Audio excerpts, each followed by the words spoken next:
Hi everyone, thanks for joining my weekly Facebook Live series. Today we're going to talk about how to charge what you're worth. And if you don't know me, I'm Caroline Castrillon. I'm the founder of Corporate Escape Artist, and I'm a business and life coach that helps people escape their 9-to-5 jobs so they can find fulfillment working for themselves. So how to charge what you're worth. I'm really passionate about this topic because one of my main goals is to help close the gender pay gap in my lifetime. And I know it's a big goal, but I believe we can do it, because women are still making about 80 cents for every dollar that a man brings home. And that's the reason a lot of women are leaving their corporate jobs so they can start businesses, escape the glass ceiling, and actually be able to charge what they're worth. So I was really surprised when I read a recent study showing that women who are self-employed pay themselves about 28% less than their male counterparts. And it was especially disturbing because of these stats that I'm going to share with you here. So about 70% of these women say they went out on their own at least partly because they faced gender discrimination and the glass ceiling in their previous jobs. Almost 2/3 believe that they can reach their career goals faster by working for themselves than they can as employees. And 52% say that reaching their full potential is just not possible if they keep working for somebody else. So essentially there is a gender pay gap occurring in the entrepreneurial world just as there is in the corporate world. But why? So the women in this survey actually stated that they weren't being taken as seriously as their male counterparts. So they felt they had to charge less in order to attract clients. But what I believe is going on here is more around mindset. So I'm going to share with you some tips today on how to charge what you're worth. And by the way, these tips can apply to men just as well as women. So my first tip, and probably the most obvious, is know your competition. Maybe you're a local business with a physical presence and your competitors are local, or you have an online business and you have global competition. Whatever it is, you need to look at all aspects of your competitors' businesses, whether it's their product, positioning, promotion, their value, expertise, and content. And I have a great quote here from an author who wrote a book called The Emotion Behind Money: Building Wealth from the Inside Out. Her name is Julie Murphy Casserly.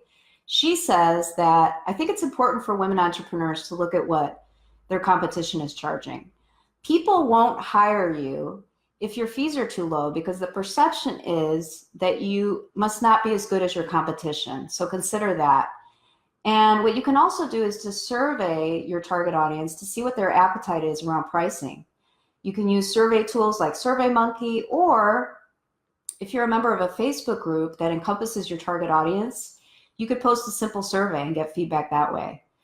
Also think about what sets you apart from the competition. What are your key differentiators? All of these things are going to help you to know your value and help you to charge what you're worth.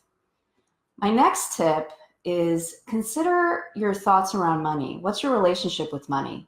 How did you grow up? Did you grow up with a scarcity mentality or an abundance mentality? If you grew up like I did, being told to turn off the lights in the house if you're not in a room, or eat everything off your plate because there's starving children in Africa, you probably grew up with a scarcity mentality and you place a high value on money. And that can also make it more difficult for you to charge what you're worth because you're very conscious about budgets, including other people's. And so if that sounds like you, kudos for being considerate, but this is a business. So you have to set your rates or your salary if you're in the corporate world and stick to them. You can't adjust your rates or your salary to align with your clients or your employer's budget. That's their job. Because the reality is, if your product or service wasn't valuable, they wouldn't be paying you for it. So you need to think of it as a win-win situation. You're providing a valuable product or service in exchange for an agreed upon price. And then my next tip, and probably the most important one I'm going to share with you today, is calculate the value of your product or service. Actually put a number behind it, because the value that you provide goes way beyond what you're charging your clients. Let's say you're a virtual assistant. The value that you're providing also includes your expertise. They're not just paying you for an hour or two of your time. The value that you're providing goes way beyond any of the activities that you're involved in, whether it's answering emails or filling out Excel spreadsheets or booking travel. So I'm going to give you an example here today. Let's say you are a virtual assistant and your client's an executive coach and you work let's say 10 hours a week for your client at $30 an hour.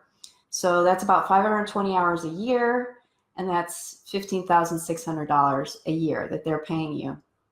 So what value does your client place on that 520 hours? Well, that's time that they could spend on higher value projects that are actually bringing in additional revenue and building long-term growth.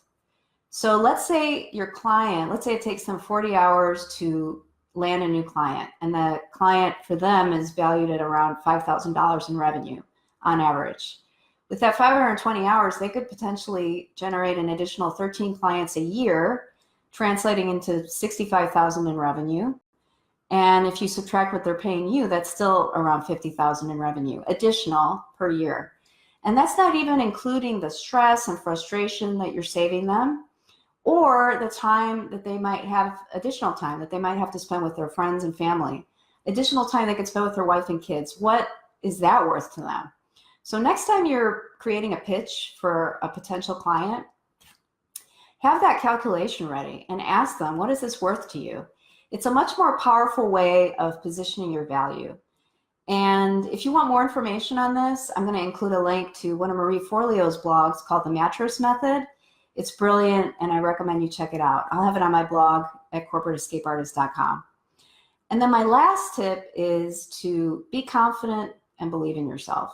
Because ultimately, if you don't believe in yourself, how are you going to get someone else to buy your product or service? Just remember, your value goes way beyond the amount that you're charging. Just think about the time, money, and effort it would take your client to solve their problem, assuming that they could to begin with. So once you value your expertise, your clients will too.